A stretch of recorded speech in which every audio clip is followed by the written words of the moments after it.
This is for section 9.1. Now there isn't anything new in section 9.1.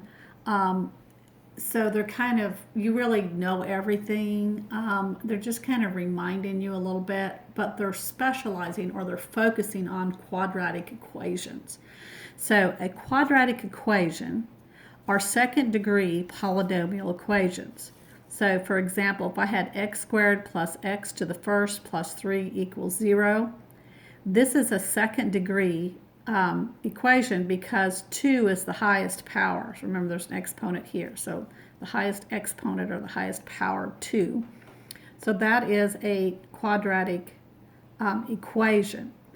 And also I want to remind you of what standard form is. Standard form would be ax squared plus bx plus c equals 0. This is putting it in standard form. Okay, so this one's already in standard form because this is part of the process. So I wanted to remind you what standard form was before we begin. So again, you recall in chapter 7, we used the zero factor property to solve polynomial equations. So how did we do that, right? Well, the first thing we did was I'm going to go ahead and bend this because I know sometimes that affects the light, right? So we write in the standard form. We factored the polynomial. We set each factor to 0. We solved for the variable, and then we did the check step. So nothing's new here. And so here's an example of a type of problem that you'll have in your section. It has 2x squared plus x equals 15. All right, and so it's not in standard form. And so the first thing we need to do is we need to write this in standard form. So I'm going to write 2x squared plus x, and I want to move the 15 to the other side so it becomes a negative 15. Now we have it in standard form, right? 2x squared plus x to the first minus 15, right? So this is in standard form. Next, you're going to factor the polynomials. Well, you all know how to factor. That's not new. We're going to factor them. The factors of 2 is 2 and 1, so you don't really have much choice. And then x times x. So 2x times x gives me 2x squared. Now we're going to focus here on our signs. If this is a negative, then your signs are going to be opposite. All right, opposite.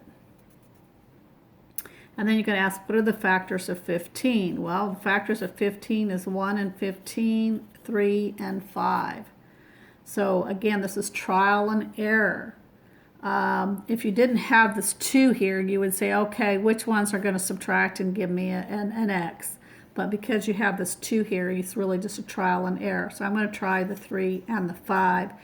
And let's see what happens here. So if I put a 3 here and a 5 here, I'm going to test for my middle term.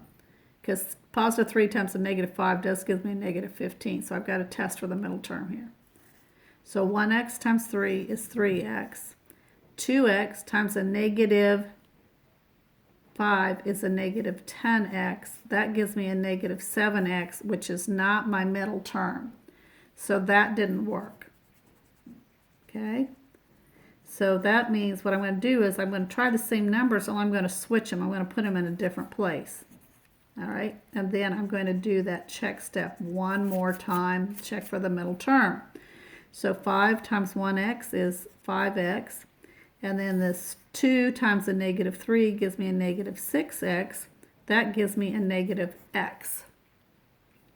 I want a positive x, not a negative x. So if you get the right number, but you got the wrong sign, all you have to do then is switch the sign. So if this is negative, I'm going to make this one positive, and I'm going to make this one negative, and that should take care of my problem.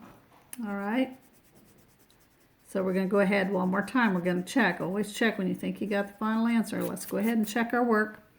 Negative 5 times x gives me a negative 5x. 2x times 3 gives me 6x, which gives me a positive x. That checks with my middle term. So now that I know I have factored the polynomial correctly, all right, the next step is you're going to set each factor to 0. So I'm going to set 2x minus 5 to 0 because this is the first factor. Second factor is x plus 3. I'm going to set it equal to 0. And then now this is solve for the variable. So I'm going to add 5 to both sides. This gives me 5 equals, this gives me 0. So I get 2x equals 5, right? Then I'm going to divide both sides by 2. This becomes 1. I get x equals 5 halves. So there's one solution. And in this case, x equals a negative 3 is the second solution. So you now have two solutions, and then you would do your check step, which, to save time for this video, I'm not going to do the check step. But this is, we've been doing this. So this, all this right here, there's nothing new here. If you want to stop the video and try this one on your own, you can, and then come back and see how you did.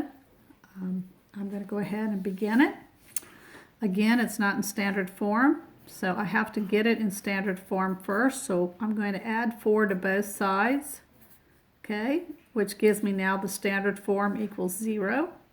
I'm now going to factor the polynomial. I have x times x gives me x squared. On the 4, the factors of 4 is 1 times 4 and 2 times 2. This is positive. Now remember, first of all, this is positive, so my sign could be positive times positive or negative times negative. What determines that is that middle term, so this is going to be positive times positive. And now you're going to ask yourself, which one of these add up and give me 5?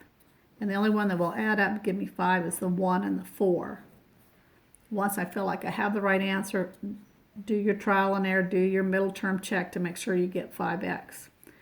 Now that you've factored it, you're going to set each factor to 0.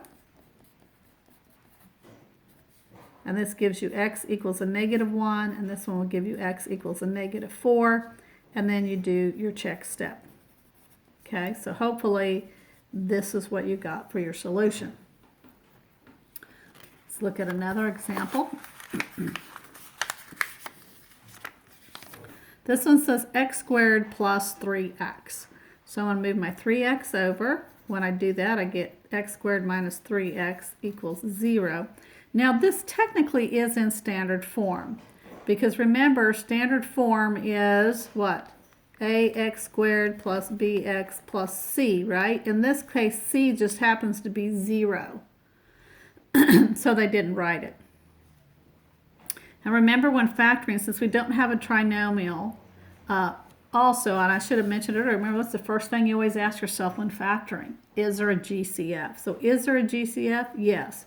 They both have an x in common, so I'm going to factor out an x. So x times x gives me x squared, and x times a negative 3 would give me negative 3x. So I factored out, or I redistributed that out, the common x. Can't factor that anymore. We're going to set each factor equal to 0. So in this case, x equals 0. Here we get x minus 3 equals 0. If I solve for this, I get x equals 3. There is your solution. It's either x equals 0 or x equals 3, and then you do your check step. Again, for time, I'm not going to do the check step.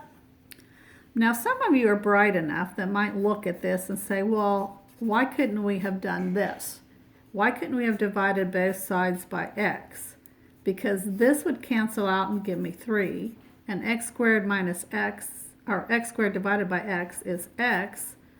And so I get x is 3, which is the same thing, and that seems like an easier process. The problem by doing it this way is it eliminates your other possible solution, which was x equals 0. So the only way that you could do this is set it to standard form, factor it, okay, then solve for the unknown.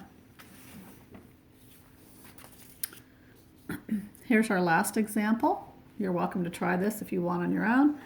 But again, we want to put it in standard form.